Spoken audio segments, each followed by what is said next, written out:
비아 돌로로사, 라틴어로 슬픔의 길, 고난의 길이라는 말입니다. 비아 돌로로사, 주님께서 빌라도에게 사형 언도를 받고 십자가 처형 언도를 받고 거기에서부터 골고다 언덕까지 가는 그 길을 비아 돌로로사라고 얘기합니다. 약 800m 정도 되는 그런 길입니다. 이스라엘로 이제 성지순례를 가면은 필수적으로 가게 되는 그런 코스이기도 합니다.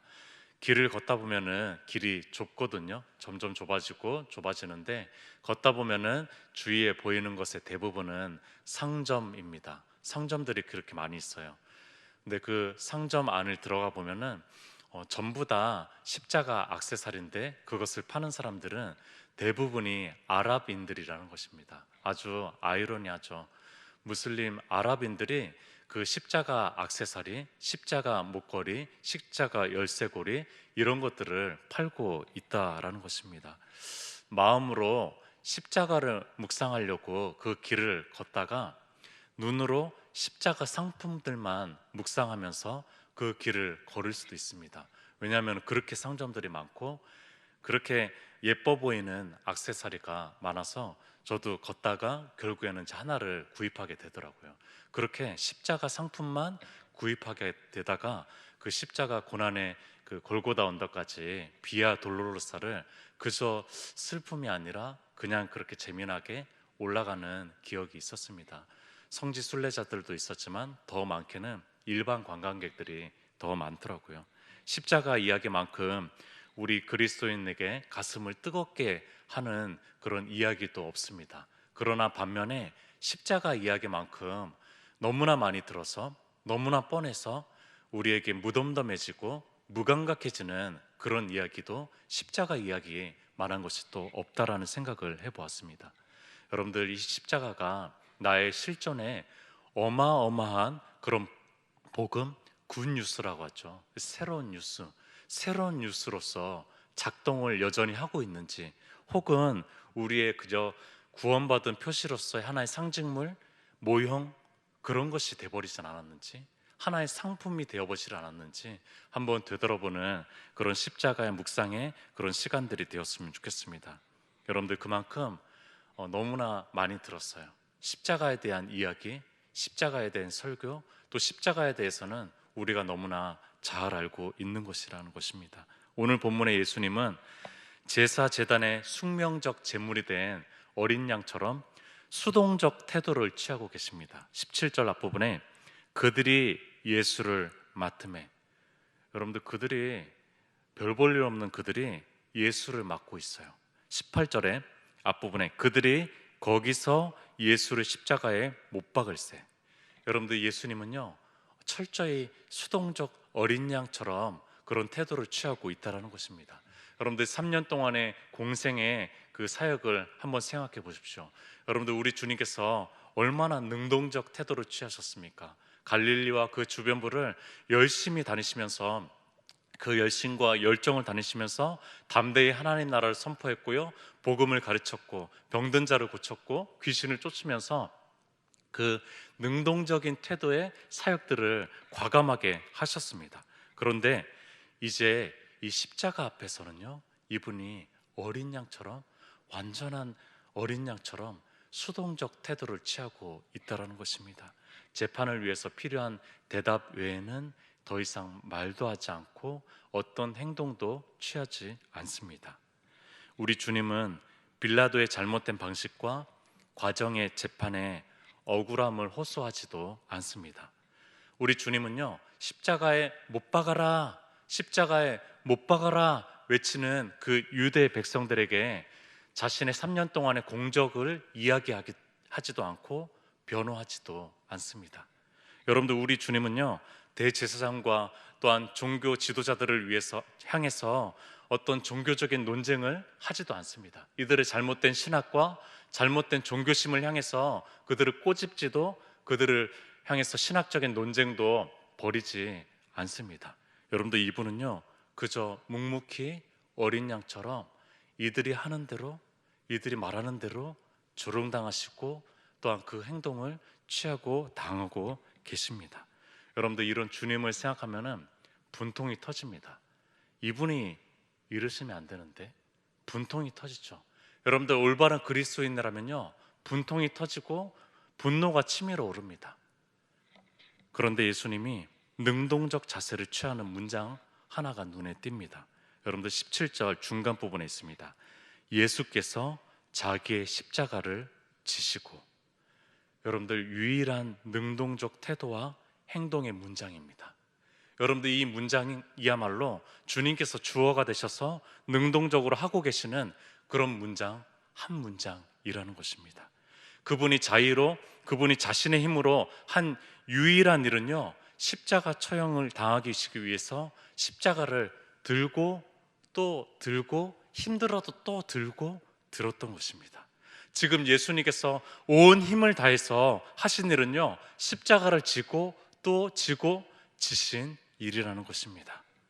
우리 주님은 돈에 눈에 먼 그런 가롯 유다의 배신으로 인해서 십자가 앞에 선 것입니다. 또 우리 주님은요, 대제사장과 유대 종교인들의 정치적이고 종교적인 욕망과 그런 이기심 때문에 우리 주님께서 십자가의 앞에 선 것입니다. 또 우리 주님은 두려움이 내재된 그런 빌라도의 잘못된 재판 때문에 십자가 앞에 서신 것입니다.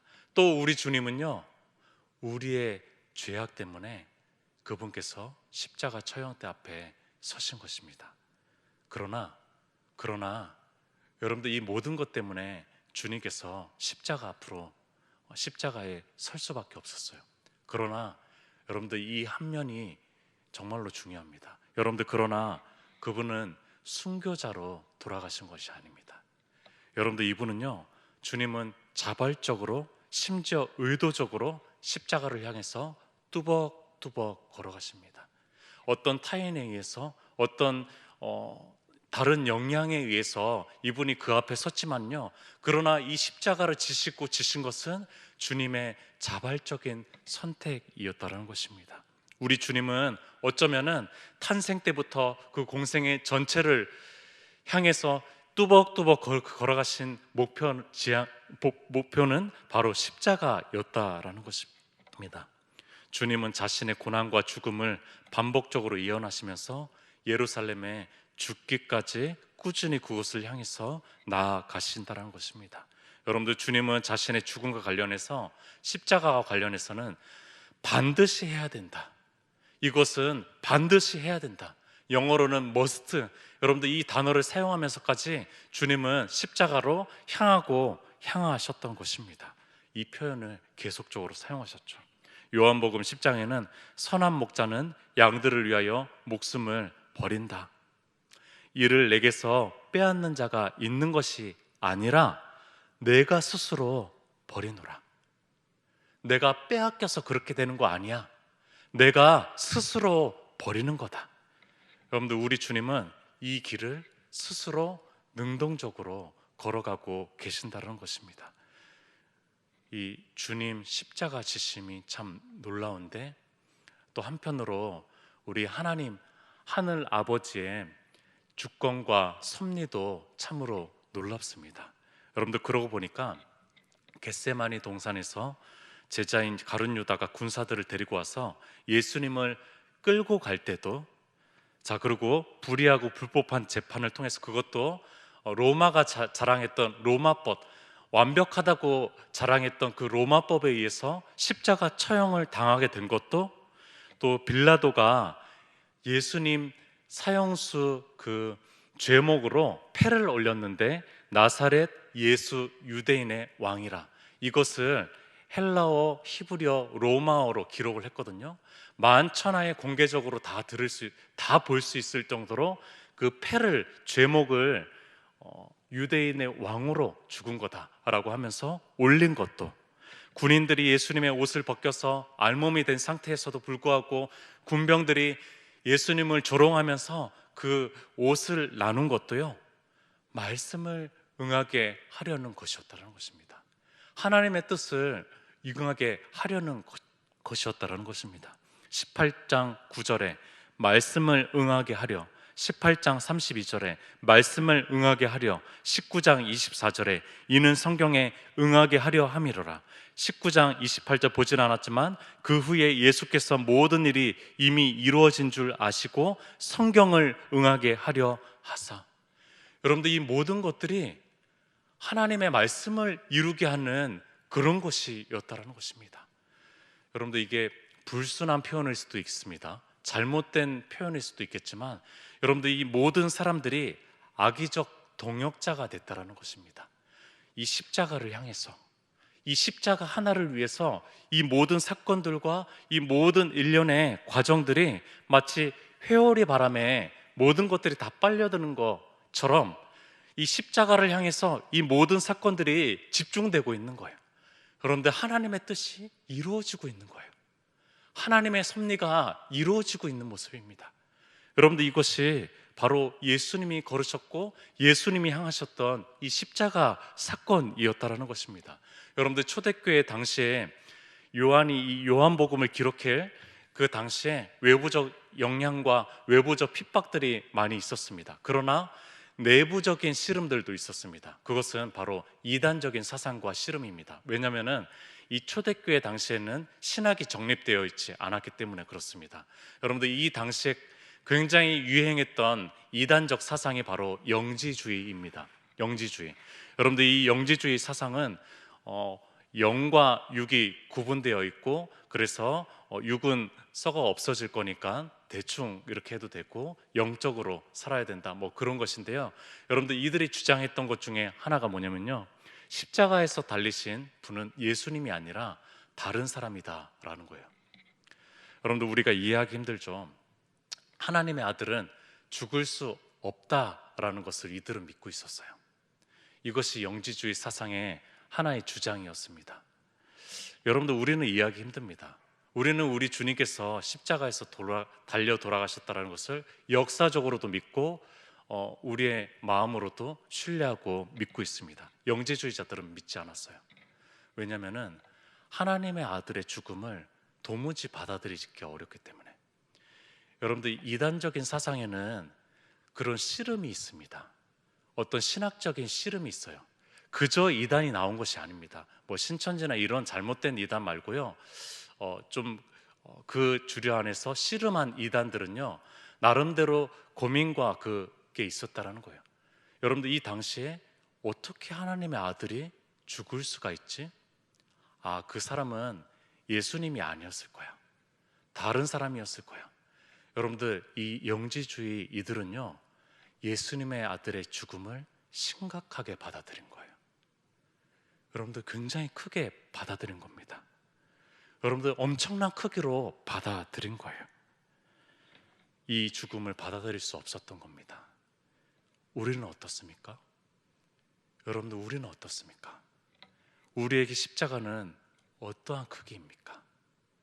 그토록 주님이 향하고 향했던 십자가가 우리의 삶의 마음에 어떤 자리 정도를 차지하고 있습니까? 설교를 준비하기 위해서 이렇게 십자가를 묵상하는 것 말고 저에게 십자가의 크기는 도대체 어느 정도입니까? 여러분들, 그 십자가의 죽음이 정말로 이 심각하게 받아들여지는 것입니까? 여러분들, 이 이단적 사상인 영지주의자들도 이 십자가의 죽음을 심각하게 받아들였는데, 여러분들, 우리는 어떻습니까? 이 주님의 십자가 지심에 끝까지 함께 있었던 이들이 이 구절이 참 눈에 띕니다. 25절입니다. 이들은 예수 십자가에 가장 가까이 있었던 사람들입니다. 예수의 십자가 곁에는 그 어머니와 이모와 글로바의 아내 마리아와 막달라 마리아가 섰는지라. 깊고 슬프고 두렵고 가장 이 어두움의 이 시간의 십자가 처형대 앞에, 특별히 여기 예수의 십자가라고 나옵니다. 예수의 십자가 곁에 가장 가까이 있었던 사람들은 베드로나 어떤 수석, 또 잘 나가고 탁월했던 그런 사람들이 아니라 이 당시에 가장 연약하고 약자 중에 약자였던 여인들이었습니다. 어머니 마리아의 복양을 위해서 주님께서 맡길 만한 남자 한 사람이 있었거든요. 그 사람이 바로 요한복음을 기록한 사도 요한이죠. 요한이 있었습니다. 요한이 있었음에도 여러분들 이 25절에는 남자를 기록하지 않습니다. 사도 요한 스스로도 자신의 이름을 기록하지 않아요. 마치 그 앞구절에 군병들 남자 4명이 나오거든요. 4명이 막 주님을 조롱하면서 옷을 나눠 가지려고 제비뽑기하는 그 모습이 보입니다. 여러분들 그것과 대비해서 반대편에 십자가 가장 가까이서 4명의 여인이 서 있는 겁니다. 남자 4명이 있다면은 여자 4명이 또 있는 것입니다. 여러분들 이 당시에 가장 약자 중에 약자였던 여인 4명이 십자가 가장 곁에 있었다는 것입니다. 고난과 치욕과 저주와 심판과 공포와 죽음의 처형대인 십자가 곁에 있었다는 것입니다. 예수의 십자가 곁에 서 있었다는 것입니다. 여러분들 증인은 어떤 사람입니까? 법적인 그런 의미로 증인은 어떤 사람입니까? 언변이 좋은 사람이 아닙니다. 여러분들 증인은요, 열정이 큰 사람이 아닙니다. 증인은요, 머리가 똑똑한 사람도 아닙니다. 증인은 탁월한 뭔가가 있는 사람이 아닙니다. 여러분들 증인은요, 목격자입니다. 증인은 목격자라는 거예요. 여러분들 증인은요, 가까이 있었던 사람이라는 것입니다. 여러분들 증인은요, 곁에 있었던 사람이 바로 증인입니다. 그렇다면 예수 십자가 복음의 증인은 바로 무엇입니까? 누구입니까? 여러분들 그 증인은 막 이렇게 주는 그리스도시요 하나님 아들이십니다 라고 크게 외쳤고, 다른 사람들은 다 떠날지라도 나는 떠나지 않겠습니다 라고 호언장담했던 베드로가 아니었어요. 베드로가 아니었다는 겁니다. 여러분들 그렇게 키웠던 그런 12제자가 아니었다는 겁니다. 여러분들 그 증인은 그 가장 가까이서 목격한 바로 이 여인들이었다는 것입니다. 당시에 쉽지 않은 삶을 살았고 거의 물건 취급을 당했던 그 여성이었다는 것입니다. 여러분들 그 중에서도 사연 많았던 예수 어머니 마리아, 또 막달라 마리아, 또 하나의 마리아, 또 그 이모, 여러분들 그 4명이었다는 것입니다. 여러분들 그 4명이 십자가 곁에 서 있어요. 마리아라는 말은요, 히브리어로는 미리암에서 나왔고요, 또 헬라어로는 마리암에서 가져온 이름입니다. 여러분들 이 헬라어 마리암에서 독일어로 번역하다가 이것이 마리아가 됐어요. 마리아. 여러분들 이 마리아라는 이름의 뜻은 뭐냐면요, 애통의 바다라는 뜻입니다. 그러니까 눈물바다라는 말이에요. 여러분들 이 뜻은 눈물바다라는 말입니다. 여러분들 이들이 십자가 곁에 끝까지 따랐던 것은 주님을 너무 사랑했기 때문이죠. 주님을 너무 사랑했지만 한편으로는 이런 묵상을 해봅니다. 이들이 마리아여서 그렇구나. 이들이 눈물바다의 삶이어서 그렇구나. 눈물의 사람이야말로 주님의 마지막을 함께하는구나. 비참함과 서글픔을 아는 인생이야말로 상처 입은 그 곁에 있는구나. 애통의 삶을 지나가 보았기에 이 애통의 시간에 긍휼과 사랑의 마음을 가질 수 있는 거구나. 더 사랑할 것이, 더 소망을 둘 것이 없는 사람이기에 이 십자가까지 곁에 있을 수 있는 거구나. 여러분들 다른 소망이 있는 사람들은 이미 십자가를 떠났죠. 다른 좋아할 만한 것이, 사랑할 만한 있는 사람들은 이미 십자가를 다 떠났습니다. 그러나 그런 것조차 없는 이 사람들이 십자가 가장 곁에 있었다는 것입니다. 마리아들이 이곳에 있었다는 거예요. 여러분들 어쩌면은 우리 그리스도인들은 다 마리아들일 수도 있습니다. 다 비참한 인생들이 있고, 다 억울한 인생들이 있고, 어쩌면은 세상 속에서 가장 약한 사람들일 수도 있어요. 정서적으로도 마음적으로도, 또한 주님 없이는 살 수 없는 그 나약함을 가진 사람들일 수도 있습니다. 여러분들 그러나 그 사람들이 주님 곁에 있는 거예요. 여러분들 그 사람들이 십자가 곁에 있는 거죠. 여러분들 베데스다부 중증 발달 장애인의 한 어머니가 이런 얘기를 한 적이 있습니다. 못난 나무가 산을 지킨다. 잘난 나무들은 다 베어져서 좋은 목재가 되죠. 좋은 상품이 됩니다. 그러나 못난 나무는 목재로도 사용되지 못할 그런 나무들은 산을 그냥 지키는 거예요. 그냥 산에 아무도 안 변한 거지만 여러분들 그들은 산을 지킨다라는 것입니다. 여러분들 우리 십자가 곁에 우리가 꼭 붙어 있었으면 좋겠습니다. 우리의 비참한 인생이, 여러분들 우리의 연약한 인생이 십자가 곁에 붙어 있는 그 통로가 되었으면 좋겠어요. 이들이 십자가 복음의 증인이 되었습니다. 이들 중 막달라 마리아는 부활의 첫 증인이 됐습니다. 기독교 교회사의 첫 증인이 됐습니다. 여러분들 이 여인이 첫 설교자가 됐어요. 교회사의 첫 설교자가 됐습니다. 놀랍죠? 이 귀신 들렸던 막달라 마리아가, 당시에 보잘것없었던 한 여성이, 여러분들 이 여성이 첫 설교자가 됐습니다. 예수 그리스도의 죽음을 몸소 목격하고 경험한 이들, 그렇다면 우리는 스스로에게 질문을 이제는 던져야 됩니다. 여러분들 이 영지주의자들이 받아들이지 못했던 이 질문을 우리의 마음에는 던져야 됩니다. 나에게 주님은 죽으셨나? 여러분들 2000여 년 전에 주님께서 역사적으로 죽은 거 말고 나에게 진짜 주님은 죽으셨나? 나에게 진짜 나를 위해서 주님께서 자기 몸을 버리신 그 십자가의 처형대 앞에서 주님께서 철저하게 죽으셨나? 여러분들 이 질문을 이제는 나에게 던져야 됩니다. 나는 십자가 복음의 증인인가? 온 힘을 다해서 향하셨던 주님의 십자가가 내게 정말로 가치가 있는 것인가? 그렇다면 그 값으로 살고 있나?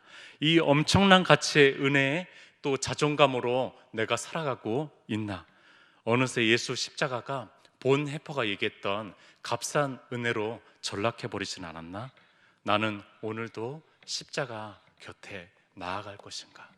여러분들 이 질문을 던지면서 오늘 설교를 마무리하려고 합니다. 여러분들 십자가 더 가까이 가는 우리의 삶이 되었으면 좋겠습니다. 함께 우리 기도했으면 좋겠습니다. 주님께서 다시 한번 우리를 십자가 곁으로 우리를 초대하십니다. 주님께서 온 힘을 다해서 쏟고 쏟으셨던 그 십자가를 다시 한번 묵상하면서 주님, 내가 그 분 앞에 나아갑니다. 그 놀라운 사랑 앞에 나아갑니다. 또한 철저한 그분의 죽으심 앞에 나아가기를 원합니다. 주님, 우리를 이끌어 주시옵소서. 또한 오늘 한날을 위해서 우리 또 가지고 나온 기도 제목을 품고 기도했으면 좋겠습니다. 우리 주여 한번 외치고 기도하도록 하겠습니다.